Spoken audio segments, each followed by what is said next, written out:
Time हम lecture continue कर रहे हैं। लेक्चर 12 हमारे पास, subject chemistry, class 9, question number 10। ये आपके रेफरेंस का क्वेश्चन है। मॉलिक्यूलर फार्मूला क्या होता है? मॉलिक्यूलर फार्मूला अगर हम इसकी डेफिनेशन में देखें तो डेफिनेशन, क्योंकि थोड़ी सी आपकी रेफरेंस से थोड़ा हटकर मैं लिखता हूँ, तो आप कोशिश करिएगा कि इसको समझने की। Number of atoms of each of the elements in one mole, one molecules के लिए one molecule is called molecular formula. माने यहाँ पर हम कहते हैं कि एक एलिमेंट के हर एलिमेंट के एक मोल में एटमों की जो नंबरों की तादाद होती है उसको हम क्या कहते हैं? मॉलिक्यूलर फार्मूला कहते हैं। इसको असल में हम ट्रू फार्मूला भी कहते हैं। एक ये होता है ट्रू फार्मूला, या इसको हम क्या कहते हैं? एक्चुअल नंबर भी कहते हैं। क्या कहते हैं? एक्चुअल नंबर भी कहते हैं। और तीसरा इसको हम एक ये भी कह सकते हैं, रेगुलर फार्मूला भी कहते हैं। इसको रेगुलर फार्मूला माने इसको तीन नामों से पुकारा जाता है: ट्रू फार्मूला, एक्चुअल नंबर, या रेगुलर फार्मूला। इसके अलावा हमारे पास यहाँ पे एक इसकी मिसाल ऐसी है, जैसे सपोज कर लेते हैं फॉर एग्जांपल्स अगर हम देखें तो हमारे पास क्लोरीन है। अब क्लोरीन तो ये एलिमेंट है, और ये क्या एटम है हमारे पास। तो माने एटम एलिमेंट में हर एलिमेंट के एक मॉलिक्यूल में क्या होता है? एटमों की तादाद। अब इसमें एटमों की तादाद कितनी है? 2 है क्लोरीन में। इसी तरीके से अगर एग्जांपल हम लें हाइड्रोजन की, हाइड्रोजन है हमारे पास। हाइड्रोजन इसका मॉलिक्यूल्स कितना है? 2, H2। अब नंबर ऑफ एटम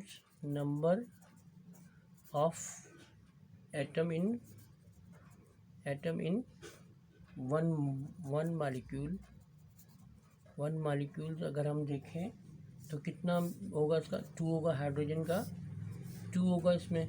और इसकी स्टेट अगर हम देखें तो क्या स्टेट क्या हमारे पास? ये गैस है। क्या है? ये गैस है। इसी तरीके से हमारे पास नाइट्रोजन देख लेते हैं। नाइट्रोजन हमारे पास, इसका अगर हम देखें ये मॉलिक्यूल है हमारे पास, का एटम कितने हैं? इस एलिमेंट में कितने एटम है? 2। ये हमारे पास गैस है ये भी। तो इसका मतलब ये हुआ कि जितने भी एलिमेंट्स में जो एटमों की नंबरों की तादाद होगी वो एक मॉलिक्यूल्स में काउंट की जाती है। तो इसे हम क्या कहते हैं? हम जो है वो मॉलिक्यूलर फार्मूला कहते हैं। और मॉलिक्यूलर फार्मूले से ही हम जो है वो क्या कर लेते हैं? हम बाकी चीज़ों को ड्राइव कर लेते हैं। जैसे कि हमारे पास इसको ड्राइव करने का, अब इससे बहुत सारे अगर हमारे पास जैसे हाइड्रोजन, नाइट्रोजन, ऑक्सीजन ले लेते हैं। ऑक्सीजन का देखेंगे मॉलिक्यूल्स कितना 2 है, तो 2 एटम्स हैं। और ये भी क्या हमारे पास? गैस है। इससे बहुत सारी एग्जांपल आप दे सकते हैं। अब क्योंकि मॉलिक्यूलर फार्मूला ड्राइव करता है एम्पिरिकल फार्मूले को, तो इसका जो फार्मूला असल फार्मूला है वो मॉलिक्यूलर फार्मूले का हो गया है। मॉलिक्यूलर फार्मूला मैंने शॉर्ट फॉर्म में लिखा ही है।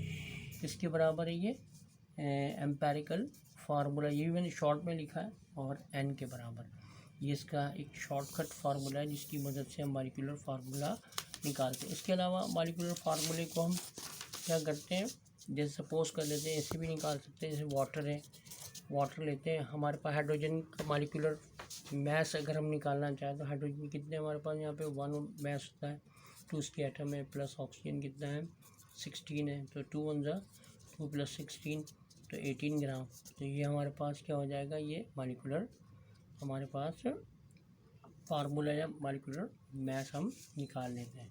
तो हमारे पास तमाम जो चीज़ें आपको समझ में आ रही है कि number of atom of each of element in one molecule is called molecular formula. इसको हम ट्रू फार्मूला, एक्चुअल नंबर या रेगुलर फार्मूला भी कहते हैं। माने कि आप ये कह सकते हैं कि एक हमारे पास एलिमेंट्स में हर एलिमेंट्स के एक मॉलिक्यूल में जितनी भी नंबरों एटमों की तादाद होगी इसको हम मॉलिक्यूलर फार्मूला कहते हैं। इसी तरीके से अगर हम इसको एम्पेरिकल फार्मूले से करें तो, क्योंकि ये एक इसमें कंप्लीट फार्मूला होता है, एक्चुअल होता है, रेगुलर होता है, एटॉमिक।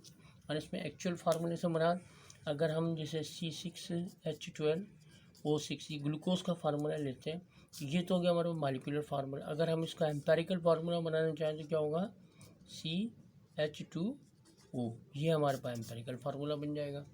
तो इसका मतलब है कि ये एक्चुअल नंबर होता है, माने इसको हम ट्रू फार्मूला भी कहते हैं, रेगुलर भी कहते हैं, और इसे हम क्या कहते हैं, एम्पेरिकल। एम्पेरिकल माने सिंपलेस्ट होल रेशियो नंबर कहलाएगा।